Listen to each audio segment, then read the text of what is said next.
Apa yang kamu lakukan ketika kamu gagal dalam tes TNI ataupun Polri? Oke, kembali lagi di cerita Nirwana.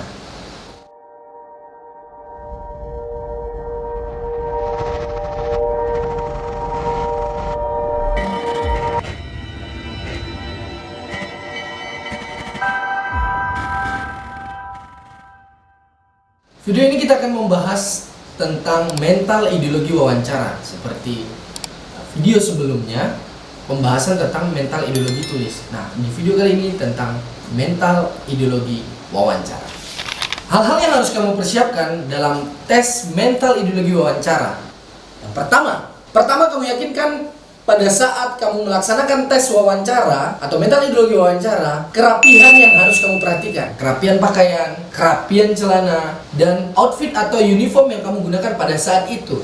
Mulai dari baju, celana, rambut, kerapihan kuku juga harus kamu perhatikan. Persiapan selanjutnya adalah ketika kamu menjawab pertanyaan dari testor, kamu harus menjawabnya dengan jawaban yang lugas, percaya diri, dan suara yang kamu jawab itu suara tegas, bukan keras ya, suara tegas, tidak mendayu-dayu. Selanjutnya, jangan gugup pada saat testor bertanya kepada kamu. Jangan gugup dan usahakan percaya diri kamu maksimal, sehingga kamu dapat meyakinkan testor bahwasanya jawaban itu adalah jawaban yang terbaik dari diri kamu. Nah, pada saat berhadapan dengan testor, seperti apa sih yang harus kamu tunjukkan kepada testor tersebut? Nah, ini ada beberapa tips dan masukan untuk rekan-rekan yang akan menghadapi wawancara mental ideologi. Yang pertama, laporan sesuai dengan format yang berlaku yang telah disiapkan oleh panitia. Jadi kamu jangan ngada-ngada laporannya. Apa yang telah dibuat draft laporannya itu, nah laporan seperti itu yang kamu kerjakan atau kamu laksanakan. Misalnya lapor nama, chassis, nomor urut, siap melaksanakan tes mental ideologi wawancara. Nah, ini berlaku untuk tes TNI ataupun Polri. Selanjutnya, duduklah setelah ada perintah duduk dari testor. Itu termasuk adab dalam duduk, terus jangan menggoyang-goyangkan kaki, terus tangan di atas meja seperti ini, terus kaki bersilang di atas lutut atau kaki pun naik, dan menggeser kursi dengan cara diseret pada saat kamu akan duduk di hadapan tester tersebut. Selanjutnya, jaga selalu mata agar tetap eye contact terhadap testor, sehingga kamu menjawab pertanyaan itu tidak mengarang-arang atau mengada-ngada. Karena kebiasaannya secara psikologi, orang yang membuat atau orang yang menjawab pertanyaan dengan berbohong pasti akan mengalihkan pandangannya terhadap testor. Jadi testor pasti udah tahu, oh ini jawabannya dia nih bohong nih gitu. Jadi usahakan kamu tetap eye contact, tetap pandang mata testor tersebut, sehingga kamu dapat meyakinkan testor bahwasanya jawaban itu adalah jawaban yang jujur dan tidak mengada-ngada. Nah, selanjutnya, kalau blank, kamu jangan mengekspresikannya secara berlebihan. Misalnya, ada pertanyaan tentang, coba kamu ceritakan kamu sudah berapa kali pacaran. Nah, kamu sambil senyum-senyum terus kamu begini ekspresinya. Nah, itu jangan sekali-kali kamu tunjukkan sikap dan ekspresi kamu saat wawancara mental ideologi. Tidak boleh kamu mengekspresikannya yang berlebihan, mengekspresikan secara berlebihan. Nah, seperti itu. Lanjut kita ke pertanyaan-pertanyaan yang sering muncul, yang masih saya ingat ya, pertanyaan-pertanyaan yang masih saya ingat pada saat wawancara mental ideologi. Yang pertama, apa dasar negara Indonesia? Nah, di situ kamu sudah tahu pasti jawabannya apa. Yang kedua, apa ideologi negara Indonesia? Nah, yang ketiga, apa itu Pancasila? Yang keempat, terdiri dari berapa sila dalam Pancasila? Sebutkan. Biasanya hal-hal yang mendasar pelajaran-pelajaran waktu kita pelajari saat SD. Selanjutnya, terdiri dari berapa alinea Undang-Undang Dasar 1945? Coba sebutkan dan bacakan pembukaan Undang-Undang Dasar 1945. Nah, kamu bacakan. Pembukaan Undang-Undang Dasar 1945 itu kamu bacakan dengan cara lantang dan tegas. Terkadang memang kita dalam menghadapi tes wawancara mental ideologi, kita kadang gugup dan kadang lupa atau blank. Kalau blank, kamu tarik nafas 3 kali, langsung kamu ulangi lagi jawabannya. Jawaban yang kamu berikan adalah jawaban yang benar. Nah, seperti itu. Selanjutnya, apa pendapat kamu tentang dilakukannya amandemen? Nah, ini di part 1 sudah saya bahas. Pada batang tubuh Undang-Undang Dasar 1945, jelaskan alasannya.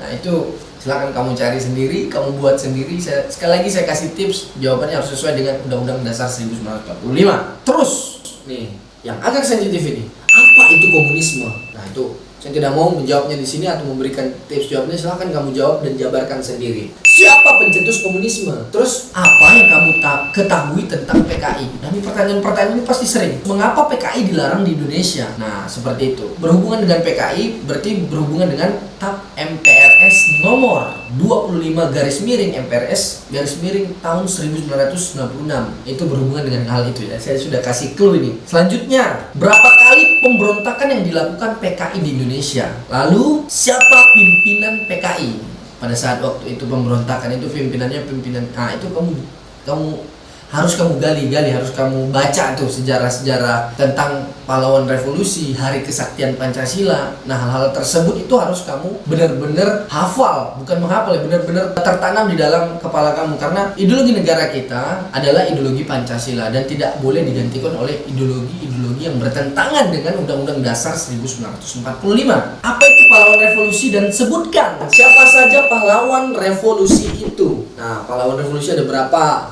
Sebutkan. Nah, kamu sebutkan ini ya, kamu cari tahu sendirilah jawabannya. Selanjutnya, materi tentang agama. Nah, ini pertama pasti yang ditanya apa agama yang kamu anut. Terus yang kedua, ada berapa agama yang diakui di Indonesia. Terus, dan sebutkan apa saja Alkitab dan tempat ibadahnya. Itu pertanyaan-pertanyaan kelas anak SD lah. Terus misalnya kamu Muslim, rukun Islam harus hafal, rukun iman harus hafal, harus bisa membaca Al-Quran. Yang Muslim ya. Bagi yang non muslim atau beragama lain biasanya akan ditanya apakah bisa membaca kitab tersebut sesuai dengan agamanya masing-masing. Nah, biasanya testor itu akan membawa beberapa Alkitab atau kitab sesuai dengan agama-agama yang diakui di Indonesia. Misalnya Al-Quran, terus ada Alkitab, ada Ureda. Nah, itu nanti testor akan mencoba kita sebagai peserta untuk mengetes apakah kita punya kemampuan dalam membaca Alkitab sesuai dengan agama dan kepercayaan kita masing-masing. Selanjutnya, pertanyaan seputar TNI Polri. Nah, sudah berapa kali mendaftar TNI Polri? Nah, itu pertanyaan hal yang dasar itu. Tujuan mendaftar TNI Polri apa? Terus, apakah kamu mempunyai saudara di lingkungan TNI Polri? Apakah saudara kamu yang TNI atau Polri tersebut mendukung kamu mengikuti tes ini? Apakah saudara kamu membantu mempersiapkan hal-hal untuk menghadapi tes ini? Nah, itu kamu jelaskan. Silakan itu pada saat wawancara itu kamu silakan menjawab pertanyaan-pertanyaan testor dengan lugas, bijak, dan benar. Selanjutnya, apa yang kamu lakukan ketika kamu gagal dalam tes TNI ataupun Polri? Jangan sampai kejadian di beberapa hari yang lalu terjadi di Papua Barat. Hal demikian itu tidak perlu dilakukan sebagai seorang casis dan sebagai seorang warga negara Indonesia yang baik dan bijaksana. Jadi pada saat tes ada yang lulus dan lolos, ada yang lolos dan ada yang tidak diterima. Nah, itu harus kamu bedakan tuh. Misalnya apa perbedaan lulus dan lulus. Nah, itu perbedaannya ada. Kalau lulus itu ada passing grade atau grade nilai. Kalau lolos dinyatakan kompetisi tersebut atau tes tersebut kamu berhasil untuk melaluinya. Nah, itu dinamakan lolos. Jadi orang yang lulus belum tentu lolos. Orang yang lolos sudah pasti lulus. Nah, hal-hal yang seperti itu. Nah, jadi pertanyaan testor nanti akan menjurus ke pertanyaan-pertanyaan yang seperti itu. Selanjutnya, apa yang kamu lakukan ketika keluarga, tetangga kamu yang tidak seiman dengan kamu mengalami musibah atau meninggal dunia? Jawabannya adalah tanamkan sifat toleransi antar umat beragama. Nah, itu yang harus kamu jawab pada testor tersebut. Sehingga rasa toleransi yang kamu miliki, kamu tuangkan dalam sebuah jawaban yang jawabannya itu memang klop dengan pertanyaan tersebut. Selanjutnya, apa yang kamu lakukan seandainya kamu pada saat di kedinasan baik TNI atau Polri, jika atasanmu mengajak kamu untuk pindah agama, apa yang kamu lakukan? Nah, itu silakan jawab sendiri. Nah, itu bocoran tidak saya berikan karena memang itu pertanyaan yang sifatnya pribadi. Selanjutnya, pasal berapakah dan ayat berapa tentang kebebasan memeluk agama? Jawabannya saya bocorkan, yaitu pasal 29 ayat 2. Hafalkan bunyinya ya. Selanjutnya, apa pendapat kamu tentang dilakukannya amandemen batang tubuh Undang-Undang Dasar 1945 beserta alasannya? Nah, ayo itu kamu gali lagi pelajaran mengenai Undang-Undang Dasar 1945. Selanjutnya, apa lambang Pancasila dan artikan setiap makna dan lambangnya. Contohnya, rantai itu sila keberapa, terus bintang itu sila keberapa. Nah, itu harus kamu jabarkan pada saat menjawab pertanyaan tersebut. Pendapatmu tentang kenaikan BBM nih? Apa pendapat kamu tentang kenaikan BBM? Ini kenaikan berhubungan dengan kebijakan. Nah, hal tersebut yang harus kamu sampaikan atau kamu jawab pada saat testor menanyakan wawancara mental ideologi. Selanjutnya, apa itu DITII? Apa tujuan DITII? Apa itu GAM? Apa itu OPM?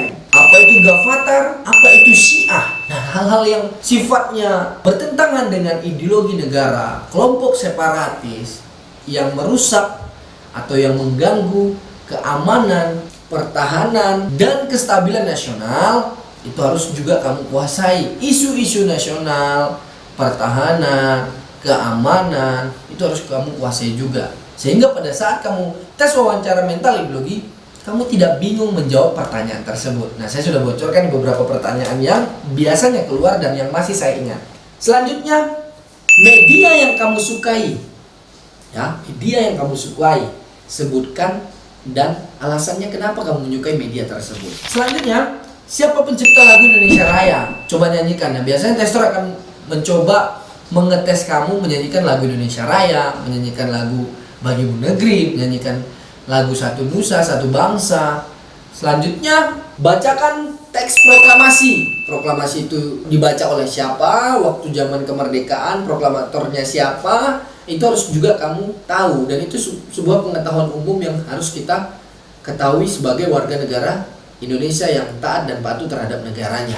Selanjutnya, kapan lahirnya TNI? Mulai TNI AD, AL, AU. Terus kapan lahirnya Kepolisian Republik Indonesia? Tanggal berapa? Tahun berapa? Itu harus kamu tahu ulang tahunnya. Selanjutnya, apa saja organisasi yang kamu ikuti? Sebutkan jabatan dan tahun. Contoh, pada saat saya menjawab pertanyaan tersebut, saya menjawab, saya mengikuti organisasi A, B, C, D pada saat saya remaja atau pada saat saya memasuki usia sekian. Selanjutnya, pada saat saya kuliah, saya mengikuti organisasi A, B, C, D, E. Kamu jelaskan, kamu sampaikan kepada testor. Selanjutnya nih pertanyaan yang masih saya ingat, dan ini pertanyaan yang terakhir di video kali ini yang membahas tentang mental ideologi wawancara. Jika lolos di TNI atau Polri, apakah kamu bersedia ditempatkan di mana saja? Terima kasih telah menonton video ini. Jika video ini bermanfaat, silahkan di-share ke rekan-rekan yang lain agar informasi yang kamu terima juga bermanfaat bagi orang lain. Terima kasih. Assalamualaikum warahmatullahi wabarakatuh.